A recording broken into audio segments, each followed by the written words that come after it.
आज 12 मार्च आहे। आपल्या सर्वांना कल्पना आहे की मुंबईचा बॉम्बस्फोट हा 12 मार्च रोजी झाला होता आणि आता 3 दशकं झाली तरी त्याचे पडसाद आणि त्याचे घाव हे आपल्या मनावर कायम आहेत। आज एकीकडे 12 मार्चला 1993च्या बॉम्बस्फोटात शहीद झालेल्या सर्व मुंबईकरांना मी श्रद्धांजली अर्पण करतो आणि त्याचवेळी बॉम्बस्फोटाच्या आरोपींशी व्यवहार करणारे जेलमध्ये जाऊनही महाराष्ट्राच्या मंत्रिमंडळात कायम आहे याबद्दल मी खंत व्यक्त करतो। आज विशेषतः मी जे काही बोलणार आहे त्याचा संदर्भ आपल्याला कल्पना आहे की मार्च 2021 मध्ये भारतीय जनता पार्टीच्या कार्यालयामध्ये मी एक पत्रकार परिषद घेऊन महाविकास आघाडी सरकारचा होम डिपार्टमेंटमधला बदल्यांचा महाघोटाळा हा बाहेर काढला होता। त्याचे ट्रान्सक्रिप्ट्स, पेन ड्राइव्ह हे सगळं माझ्याकडे आहे हे मी सांगितलं होतं आणि ते मी देशाच्या होम सेक्रेटरीला सुपूर्द करतोय हेही मी त्यावेळी नमूद केलं होतं आणि त्यानुसार जी काही या घोटाळ्याची सगळी माहिती माझ्याकडे होती ही सगळी माहिती त्याच दिवशी मी दिल्लीला गेलो आणि महाराष्ट्राचे होम सेक्रेटरी भारताचे होम सेक्रेटरी यांना ही सगळी माहिती मी त्या ठिकाणी सादर केली आणि त्यानंतर त्याचं गांभीर्य ओळखून माननीय न्यायालयाने या संदर्भातली सगळी इन्क्वायरी ही सीबीआयला सुपूर्द केली आहे आणि आता या बदल्या घोटाळ्याची इन्क्वायरी सीबीआय करते। अनिल देशमुखांची देखील चौकशी त्यात आहे। ते सध्या तत्कालीन गृहमंत्री जेलमध्ये आहेत आणि अनेक महत्त्वपूर्ण यातल्या बाबी हळूहळू समोर येत आहेत। मात्र ज्यावेळेस ही सगळी चौकशी सीबीआयला ट्रान्सफर झाली त्यावेळी राज्य सरकारने आपला घोटाळा दाबण्याकरता एक एफआयआर दाखल केला आणि ऑफिशियल सिक्रेट ॲक्ट मधली माहिती लीक कशी झाली अशा प्रकारचा एफआयआर आहे। या एफआयआरच्या संदर्भात मला पोलिसांच्या वतीनं क्वेश्चनर पाठवण्यात आलं। मी त्यांना एक उत्तर दिलं होतं की मी याची माहिती आपल्याला जी काय आहे त्या क्वेश्चनरची देईन। खरं तर पहिल्यांदा विरोधी पक्षनेता म्हणून माझं प्रिव्हिलेज आहे, माझी माहिती कुठून आली याचा प्रश्न मला विचारला जाऊ शकत नाही। तथापि मला पुन्हा एकदा क्वेश्चनर पाठवण्यात आलं आणि कोर्टात सांगण्यात आलं की मला वारंवार क्वेश्चनर पाठवलं जातं आणि मी त्याचं उत्तर देत नाही आहे। आणि काल मुंबई पोलिसांनी मला CRPC 160 ची नोटीस पाठवली आहे आणि याच बदल्यांच्या घोटाळ्या प्रकरणामध्ये त्यांनी दाखल केलेल्या एफआयआरच्या संदर्भात मला उद्या 11 वाजता BKCच्या सायबर पोलीस स्टेशनला त्यांनी बोलवलं आहे। पहिल्यांदा तर मी स्पष्टपणे सांगतो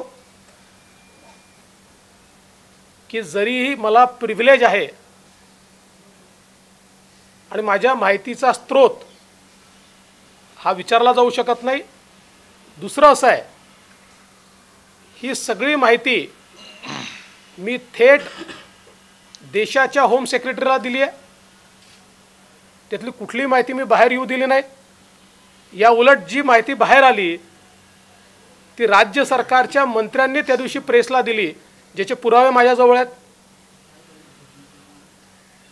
तथापि मी स्वतः त्या ठिकाणी जाणार आहे आणि पोलीस जी काही चौकशी करतील त्याला योग्य ते उत्तर मी देणार आहे। याचं कारण मी राज्याचा गृहमंत्री देखील राहिलेलो आहे, त्यामुळे पोलिसांनी चुकीची केस केलेली असली तरीही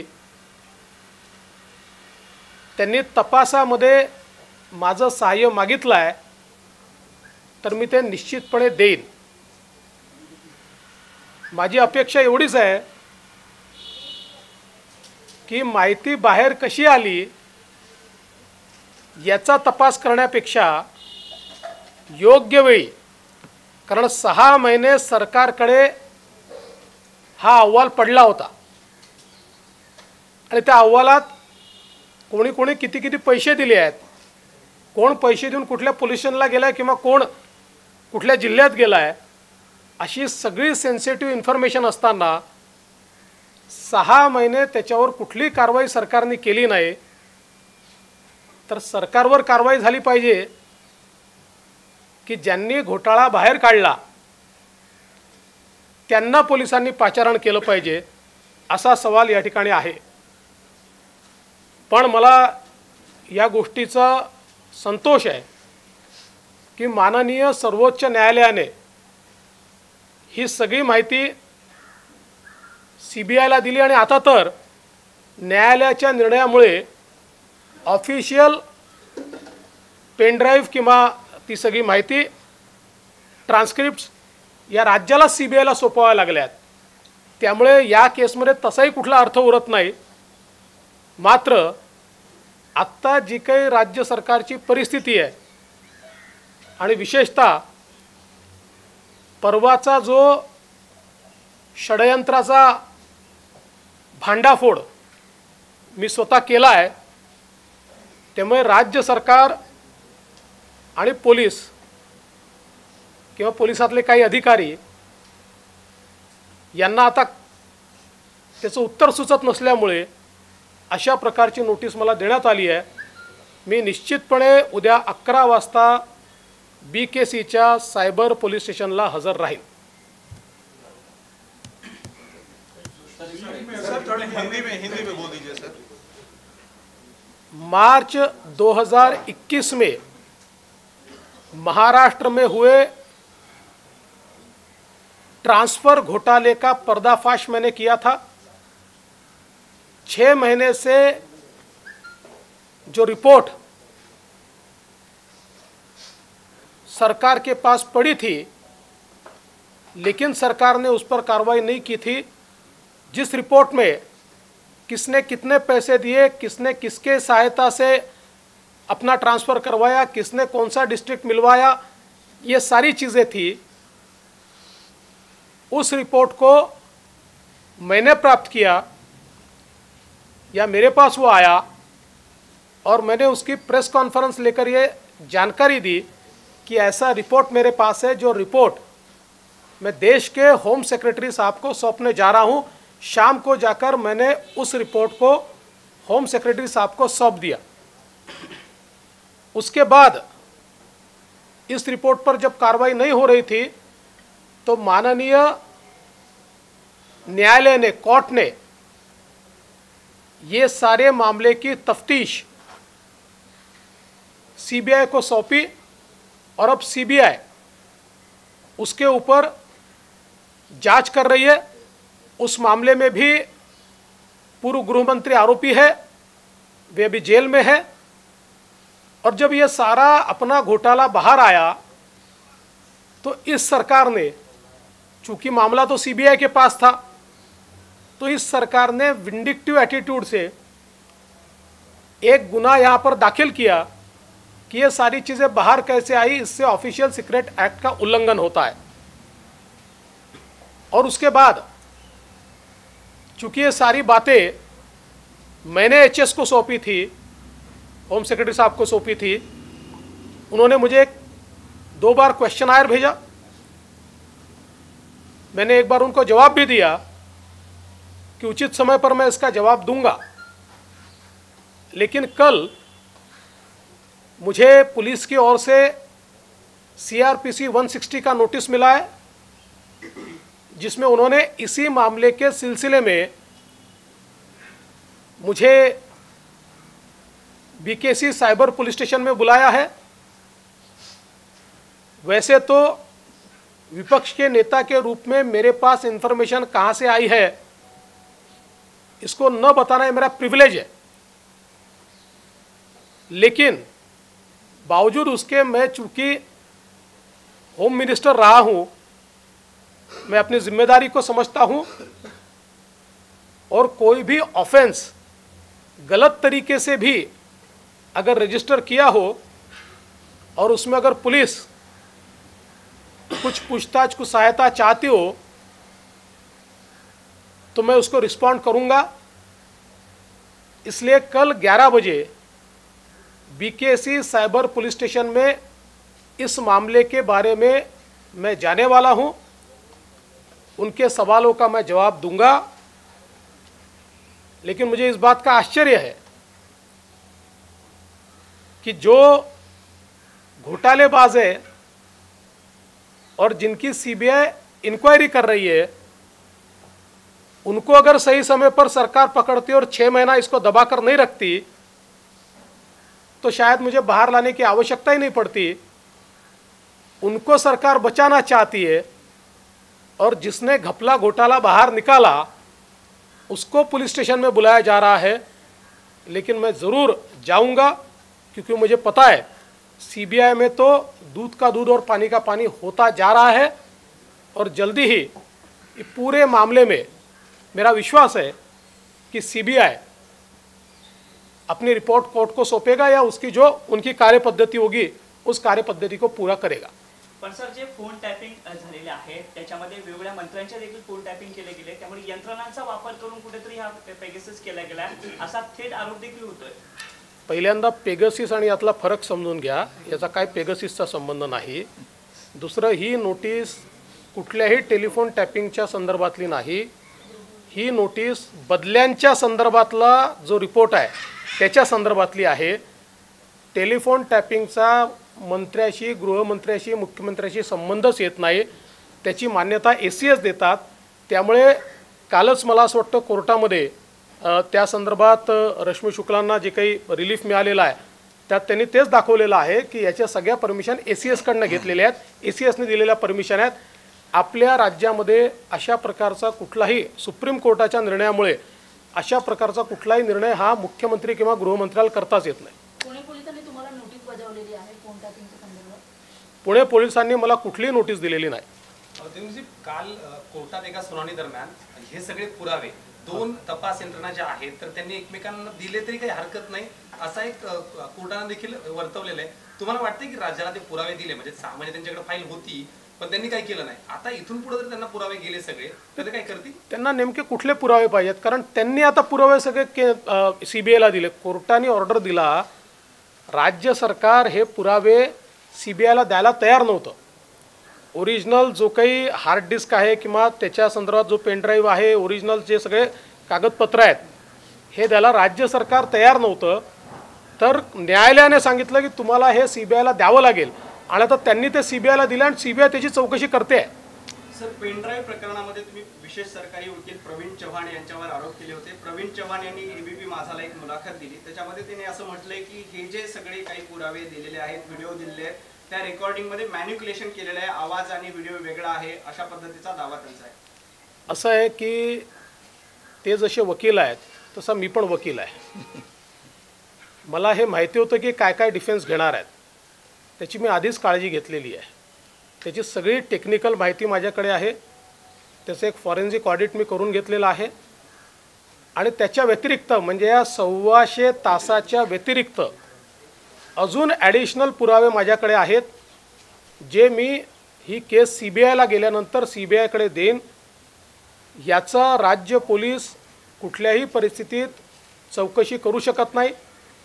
आज प्रवीण चव्हाण जे बोलले ते 3 दिवस का बोलले नाहीत, याचं कारण गेल्या 2 दिवसामध्ये राज्य सरकार आणि राज्य पोलिसांशी समन्वय साधून याची पुढची लाईन ऑफ ॲक्शन काय करायची आहे या संदर्भातला निर्णय करून मग ते या ठिकाणी बोलले आहेत. मला याची पूर्ण कल्पना आहे की ते हा प्रयत्न करतील की या ठिकाणीच एखादा गुन्हा दाखल करून आणि त्या संदर्भात सगळं हशप करायचं, पण मी ते होऊ देणार नाही. मी त्या संदर्भात एक्सपर्ट्सशी चर्चा करून सगळं माझ्याकडे ठेवलेलं आहे. ज्या ज्या टप्प्यावर ज्या ज्या गोष्टीची आवश्यकता असेल त्या त्या टप्प्यावर ती गोष्ट ती टेक्निकल इन्फॉर्मेशन तो फॉरेन्सिक ऑडिट रिपोर्ट हा सगळा मी सादर करीन आणि तो CBIला मी सादर करीन. सरकारने CBIला दिली नाही तर कोर्टात आम्ही जाऊ आणि कोर्टातनं आम्ही तो CBIला सादर करू. एक गोष्ट अजून मला सांगितली पाहिजे की हे सन्माननीय जे वकील महोदय आहेत यांच्या संदर्भात मांडल्यानंतर माझ्याकडे तक्रारी इतक्या मोठ्या प्रमाणात आता येऊन राहिल्या आहेत की कशा प्रकारे यांनी विक्टिमायझेशन केलं आहे. आणि काल तर एक भयानक तक्रार माझ्याकडे आली आहे.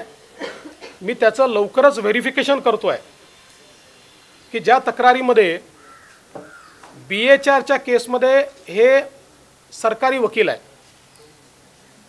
पण BHRच्या केसमध्ये पहिल्यांदा BHRचे जे अध्यक्ष होते रायसोनी, त्या रायसोनींना ज्यावेळेस पोलिसांनी पकडलं होतं आणि त्यांना ज्यावेळेस अरेस्ट केली होती त्यावेळेस हायकोर्टमध्ये त्यांचे वकील म्हणून हे उभे होते.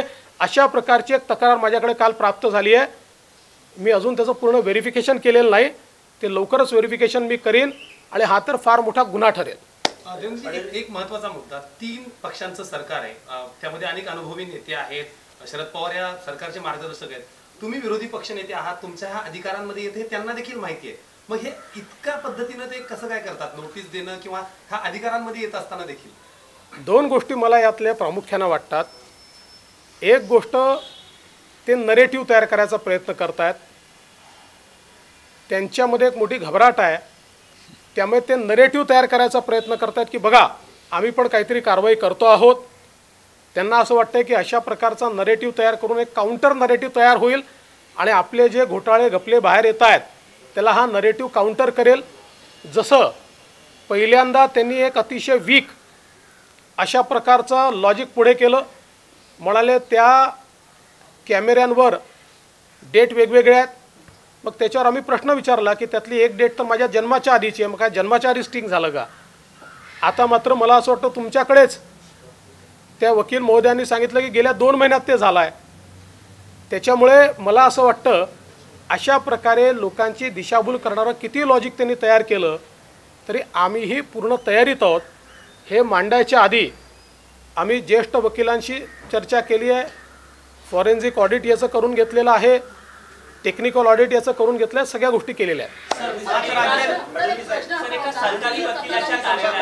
सरकारी वकिलाच्या कार्यालयात 125 तास ही रेकॉर्डिंग केली गेली आहे. याची देखील चौकशी होण्याची गरज आहे अशा पद्धतीने महाविकास आघाडी सरकारकडून सांगितलं. असं आहे ते त्याच्यापेक्षा जास्त करू काय शकतात? ते त्याच्यापेक्षा जास्त. प्रश्न हा आहे चौकशी जर करायची असेल तर सरकारी वकील विरोधी पक्षाच्या लोकांना जेलमध्ये टाकण्याचं षडयंत्र करू कसा शकतो? कोणाचा आशीर्वाद आहे तो? ज्या ज्या लोकांची नावं घेतो आहेत त्या त्या लोकांचा आशीर्वाद आहे का? आणि अशा प्रकारची चौकशी ही त्या लोकांना वाचवण्याकरता, मॅनिप्युलेशन करण्याकरता तर सरकार करत नाही आहे ना?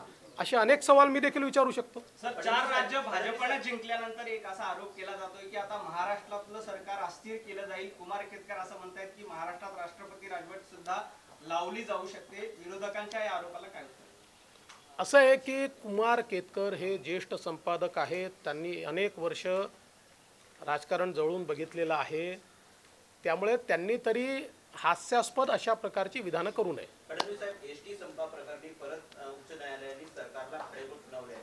22 तारखेपर्यंत कुठली कारवाई करू नये आणि विलिनीकरणाच्या संदर्भात काय कारवाई कराल ते लिखित स्वरूपात ॲफिडेव्हिटवर द्यावा असं पण म्हटलंय. मला असं वाटतं की खरं तर या संदर्भात सरकारची भूमिका ही अत्यंत चुकीची आहे आणि इतकी आडमुठी भूमिका घेऊन सरकार चालवता येत नाही. सरकारने नेहमी भावनेचा आदरही केला पाहिजे, कायदे नियमही बघितले पाहिजे आणि त्यातनं मध्यम मार्ग काढला पाहिजे.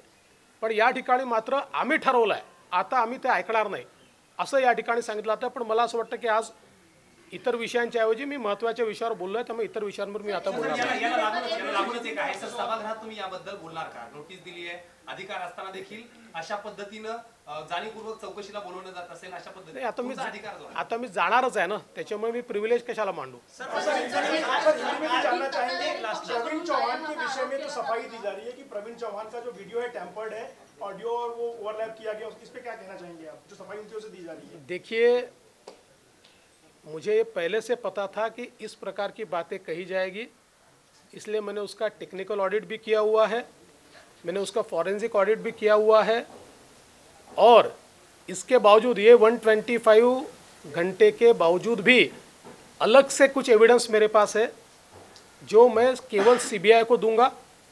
हम ये मांग करते हैं कि ये केस सीबीआई को जानी चाहिए, क्योंकि स्टेट पुलिस इसलिए इसको नहीं कर सकती कि स्टेट पुलिस का सीधा इन्वॉल्वमेंट भी इसमें है और कई मंत्रियों के और बड़े बड़े लोगों के नाम आ रहे हैं. तो उनके दबाव में इसको दबाने की कोशिश ही स्टेट के माध्यम से की जाएगी. अगर स्टेट इसको सीबीआई को नहीं देता तो हम कोर्ट जाएंगे और कोर्ट से दरख्वास्त करेंगे इसको सीबीआई को दिया जाए और उसके बाद जो सारी चीज़ें मेरे पास है वो सारी चीज़ें मैं कोर्ट को सौंपूंगा. काल तुम्ही आणि आशिष शेलार यांनी काल राज्यपालांची भेटी घेतली. वर्षावर सुद्धा शरद पवार आणि उद्धव ठाकरे यांची चर्चा झाली. त्याच्यानंतर राजकीय वर्तुळामध्ये वेगळ्या चर्चांना तर्कवितर्कांना सुरुवात झाली आहे. काय भेट होती काल? माझी भेट ही मी नागपूरच्या एका कार्यक्रमाचं निमंत्रण देण्याकरता त्या ठिकाणी गेलो होतो. आम्ही सोबतच होतो. मी आशिषला मला नंतर एका ठिकाणी जायचंही होतं, तर मी आशिषला सांगितलं होतं तू डायरेक्ट त्या ठिकाणी पोच. त्यामुळे मला असं वाटतं की कुठलाही राजकीय संदर्भ नाही आहे, एका कार्यक्रमाचं निमंत्रण देण्याकरता मी गेलो.